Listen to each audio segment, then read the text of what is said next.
ಇನ್ನು ಹೊಟ್ಟೆಯಲ್ಲಿ ಇರುವಾಗ ಚೆಕ್ ಮಾಡ್ಸಕ್ ಹೋಗ್ತೀವಲ್ಲ, ಚೆಕ್ ಮಾಡಿಸ್ಬೇಕು ಹೋದಾಗ ಡಾಕ್ಟ್ರು ಏನಂತಾರೆ, ಉಸಿರಾಟ ನಿಂತಿದೆ ಅಂತ ಹೇಳಿದ್ರು. ಉಸಿರಾಟ ನಿಂತಿದೆ ಅಂತ ಕೂಡ ಏನು ಈ ಥರ ಆಗ್ತಾ ಇದೆಯಲ್ಲ ಅಂತೇಳಿ ಹಂಗೆ ಫೋನ್ ನೋಡ್ಕೊಂಡು ಬೇಜಾರಲ್ಲಿ ಕುಂತಿದ್ದೆ.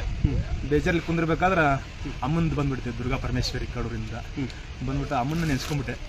ಅಮ್ಮನ ಏನಂತ ನೆನೆಸ್ಕೊಂಡೆ, ಅಮ್ಮ ತಾಯಿ ಉಸಿರಾಟ ಬೆಳವಣಿಗೆ ಚೆನ್ನಾಗಿ ಆಗಬೇಕಮ್ಮ ನಿನ್ನ ಆಶೀರ್ವಾದದಿಂದ ನಾನು ಬಂದು ನಿಮ್ಮ ಹತ್ರ ಬಂದು ಅಲ್ಲಿಗೆ ನಿಮ್ಮ ಅನುಗ್ರಹದಿಂದ ಚೆನ್ನಾಗಿ ಆಗಬೇಕು ಉಸಿರಾಟ ಬೆಳವಣಿಗೆ ಅಂತ ಹೇಳಿ ಆಯಿತು. ಒಂದು ವಾರ 15 ದಿನದಾಗ ಮತ್ತೆ ಚೆಕಪ್ ಮಾಡಕ್ಕೆ ಹೋಗಿದ್ರು. ಯಾರು ತವ್ರ ಮನೆಯವ್ರು ಕರ್ಕೊಂಡು ಹೋದ್ರು. ಇಲ್ಲಿಂದ ತವ್ರ ಮನೆಯವ್ರು ಕರ್ಕೊಂಡು ಹೋಗಿ ಚೆಕ್ ಮಾಡಿಸಿದ್ರೆ ಉಸಿರಾಟ ಚೆನ್ನಾಗಿ ಐತೆ ಅಂತ ಹೇಳಿದ್ರು.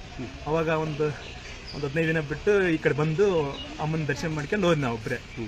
ಮತ್ತೆ ಡೆಲಿವರಿ ಆಯ್ತು, ಎಲ್ಲ ಆಯಿತು, 1 ವರ್ಷ ಆಯ್ತು. ಈಗ ಮತ್ತೆ ಎಲ್ಲರೂ ನಮ್ಮ ಸಮೇತ ಕರ್ಕೊಂಡು ಬಂದು ದರ್ಶನ ತಗೊಂಡ್ವಿ. ತಾಯಿ ದರ್ಶನ